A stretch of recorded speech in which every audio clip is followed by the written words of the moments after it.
lot of this isn't going to make sense to you, and I'm sorry about that. I'm just going to start at the beginning, with the house.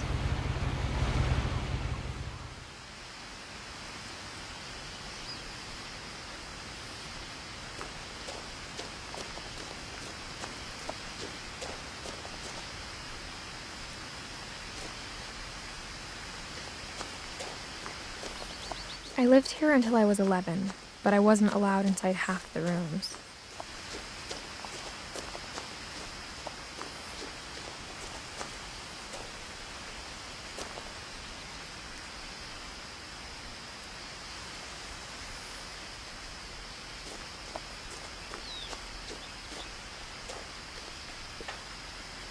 Inside the mailbox were bills from 7 years ago, marked urgent, open immediately. I hadn't been back since my brother Lewis's funeral.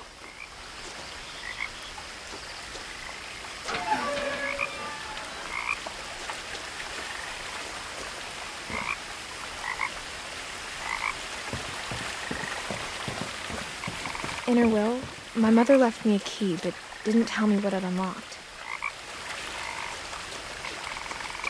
Maybe she thought I'd know, or she thought that the mystery would be enough to bring me back.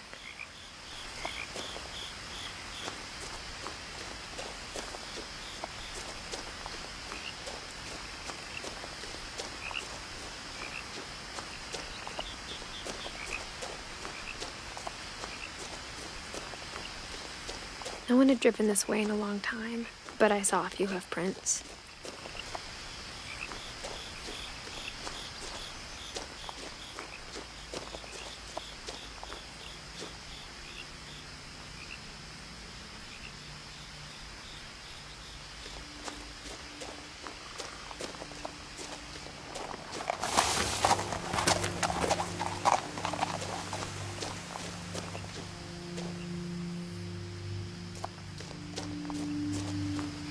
The truth is, even after I inherited the house, I never thought I'd come back to it. But now I had questions about my family that only the house knew the answers to.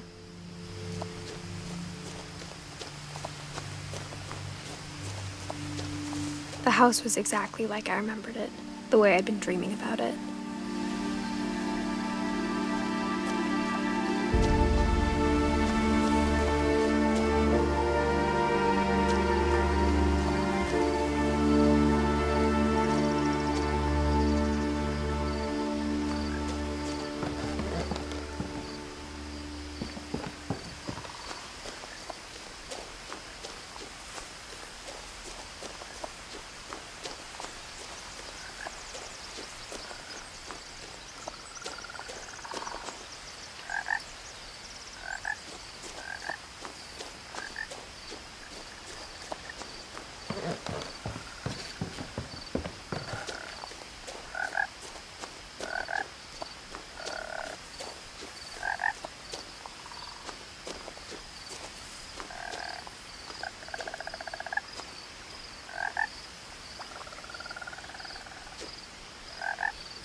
As a child, the house made me uncomfortable in a way I couldn't put into words.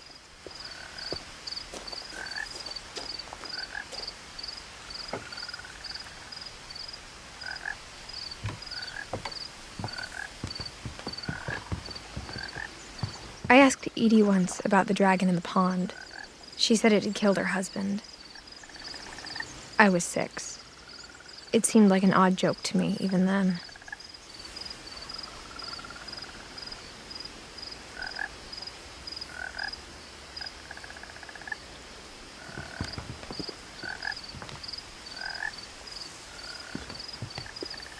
Now, as a 17-year-old, I knew exactly what those words were. I was afraid of the house.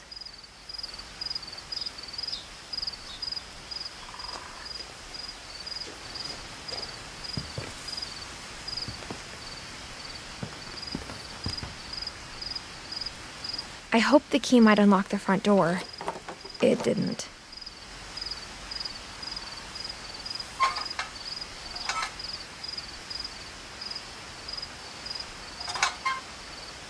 Looking in, I felt like the house itself had been waiting for me.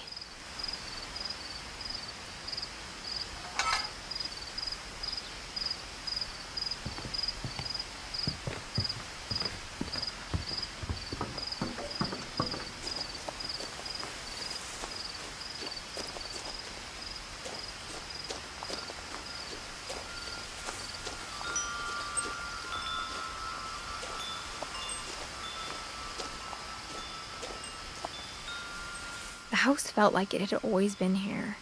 Even the swing set was older than my mother.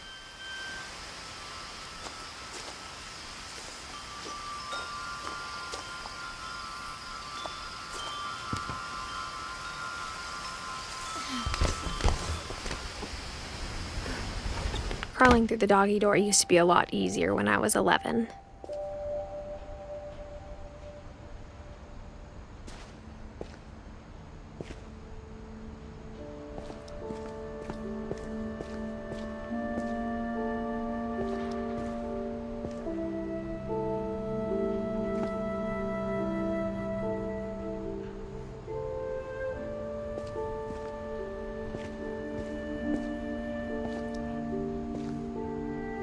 The power had been turned off the night we left.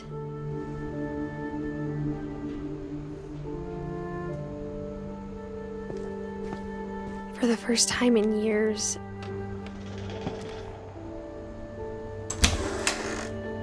I felt like I was home.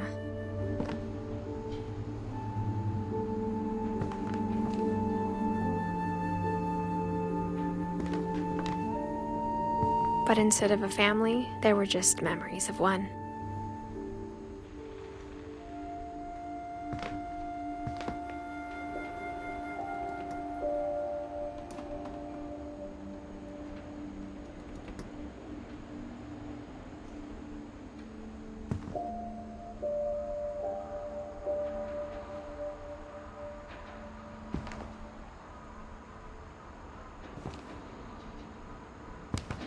Like how only one restaurant would deliver to our house, so we had Chinese a lot.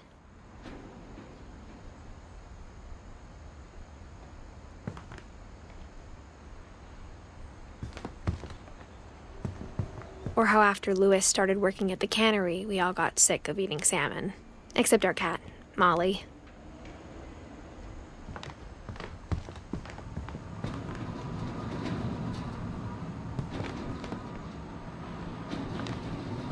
Nothing in the house looked abnormal.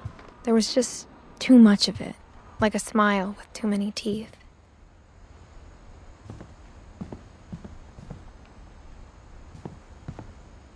My mom wasn't much of an optimist, but she never stopped believing that my brother Milton was alive.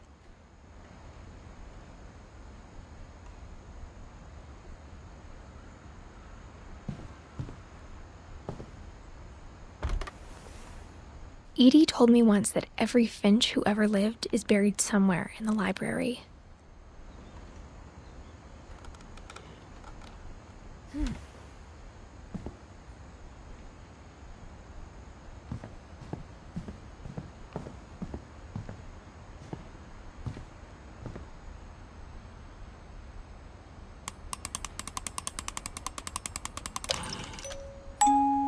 Great-Grandpa Sven built a music box for Barbara, along with the rest of the house.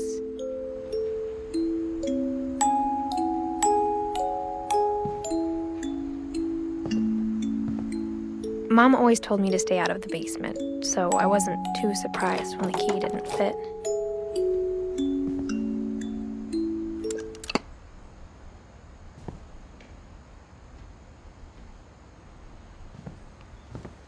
Even the fireplace had a story.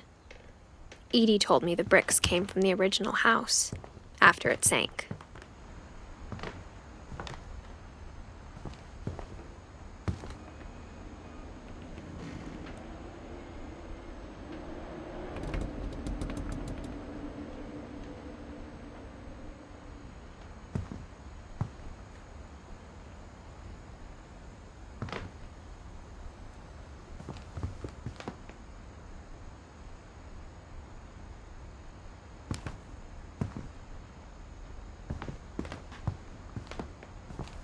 table was still a wreck from the night we left.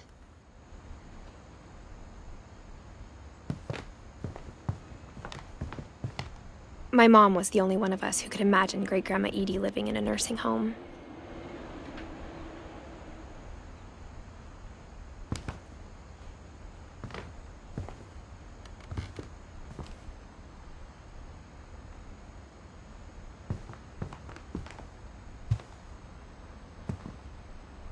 It was like a bomb had gone off, killing everyone but sparing the furniture.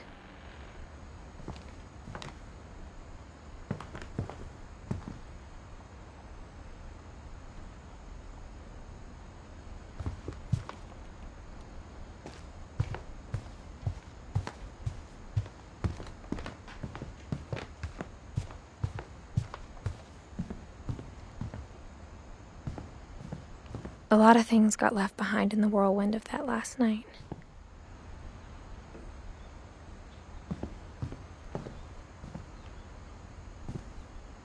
After Milton disappeared, Mom sealed up all the bedrooms. Then Edie retaliated and drilled peepholes.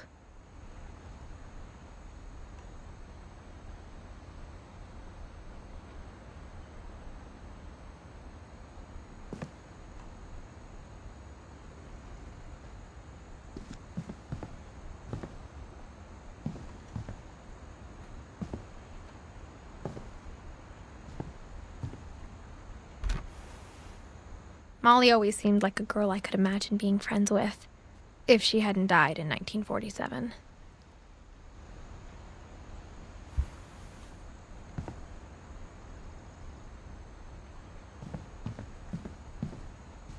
I spent a lot of time playing in Great Uncle Walter's room. I think my mom sometimes regretted not sealing it up.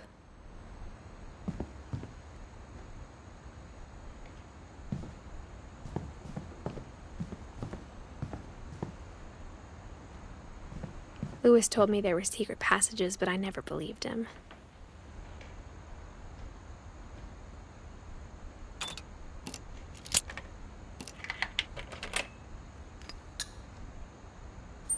Turns out, my mom was really good at keeping secrets. Now it was time to find out what my mom had been afraid of.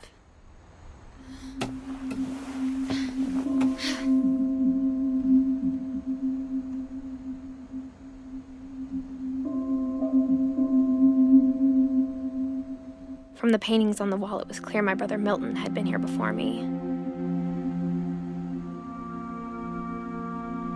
Reading this, maybe it sounds like I had a plan. But I had no idea what was behind that door.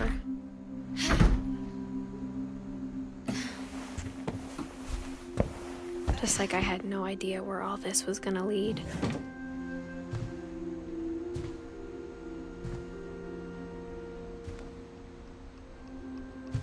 I grew up looking at Molly's room through the peephole.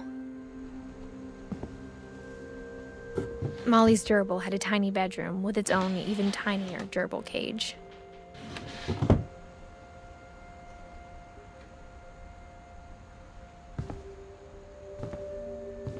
Being inside for the first time, I felt like I'd stepped behind a painting.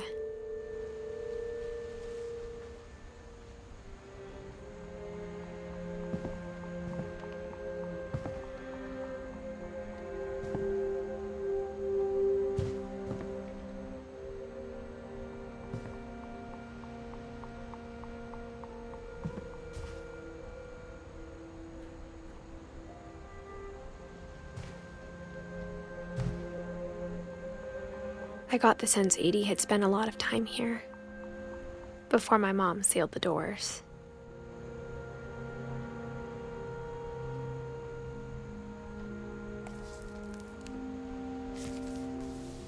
December 13th, 1947. Dear Diary, I'll be gone soon, but I wanted to tell somebody about what's gonna happen. It started when Mom sent me to bed without dinner.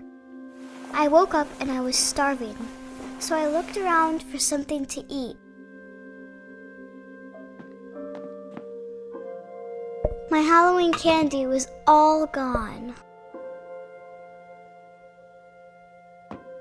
The gerbil food was dry, but I didn't mind it.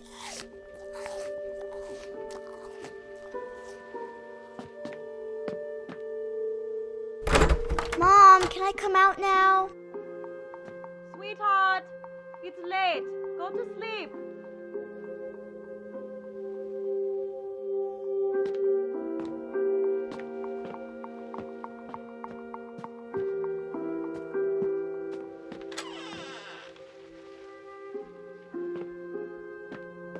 I kept eating and eating.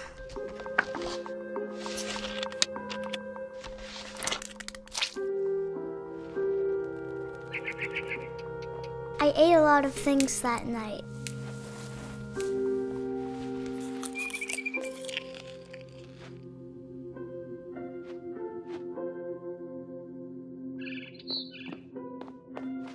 Then I heard chirping outside my window.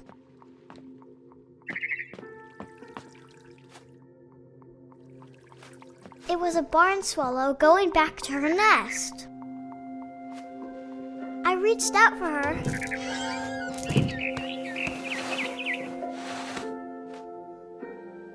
And suddenly, I was a cat.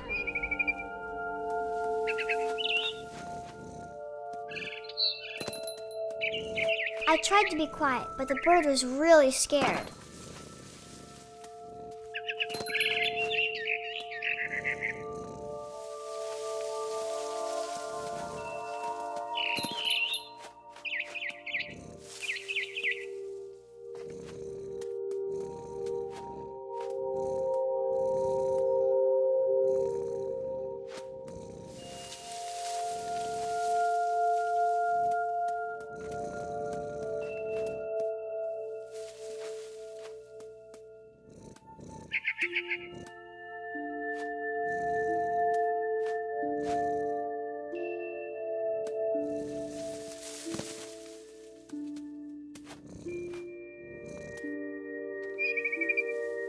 Mom and Dad didn't even look at me.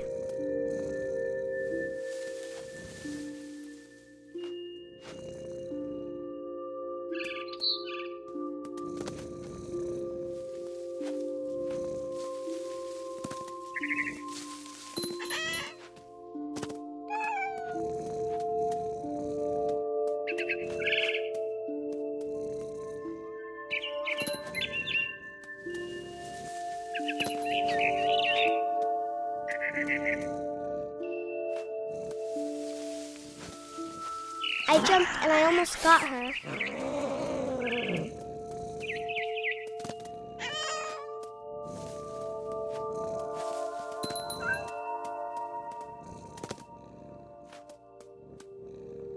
I could tell she was getting really tired. Now I was up in the big tree. I promised Dad I wouldn't climb it anymore. All I cared about was eating that mama bird.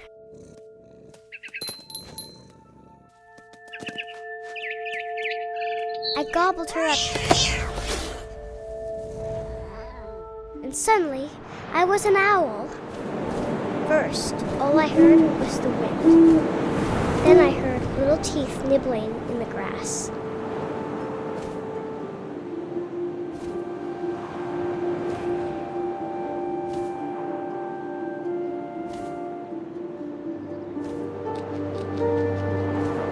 Rabbits.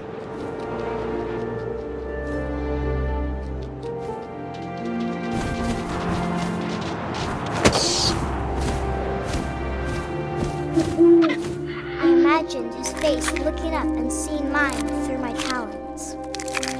I swallowed him up, and I didn't chew one bit. Then I flew off to find something bigger.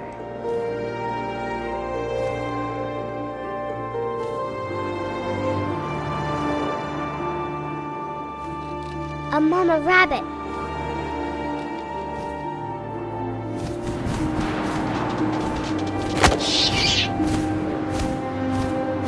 She was almost too big to carry.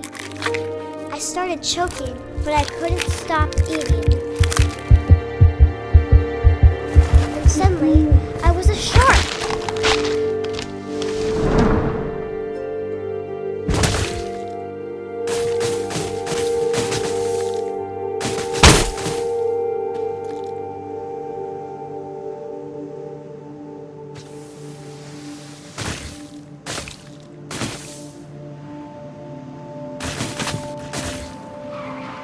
I rolled off a cliff and into the ocean. Now, I was hungrier than ever.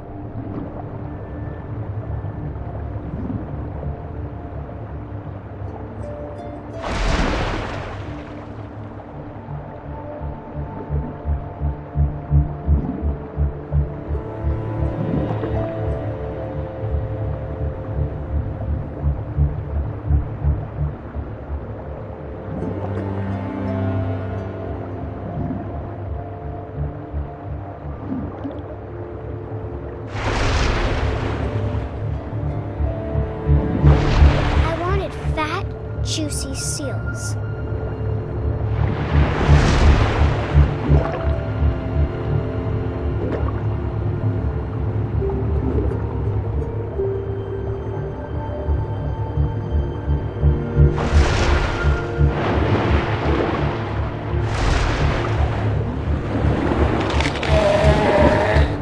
I tore off her flipper and it tasted really good.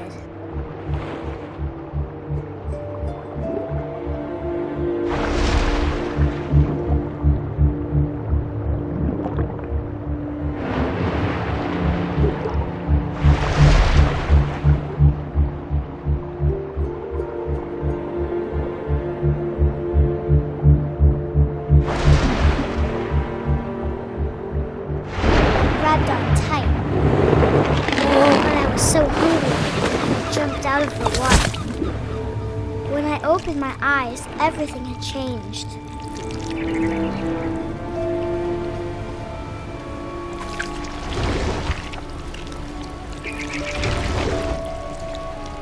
Now I was a monster, and I smelled people everywhere.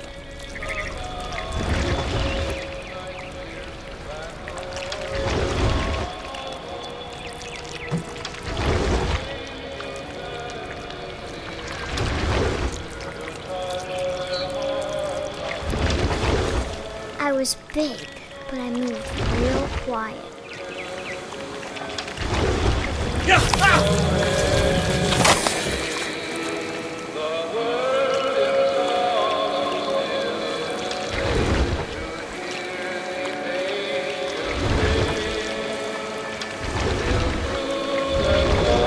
I wanted to stop, but also I didn't.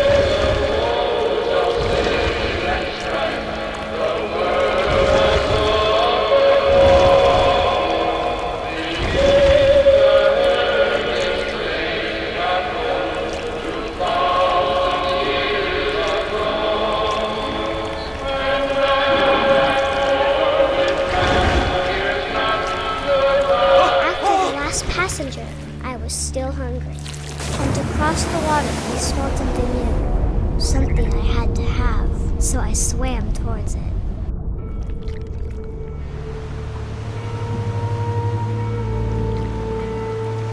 I slithered onto the sand, and the good smell went into an old pipe.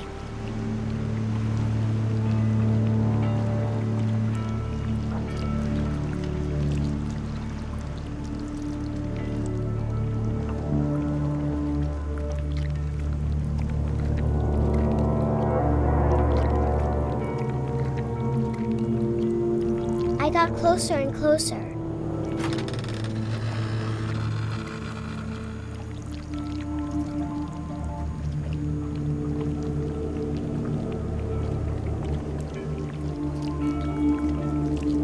All of my stomach started growling.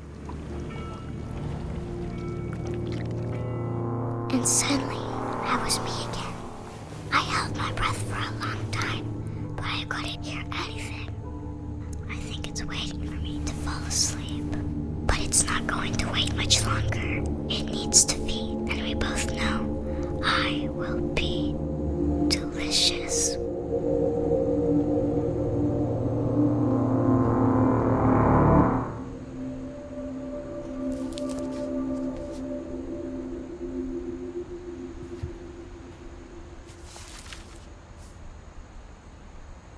I'm not sure if I believed all of that, but I'm sure Edie would have.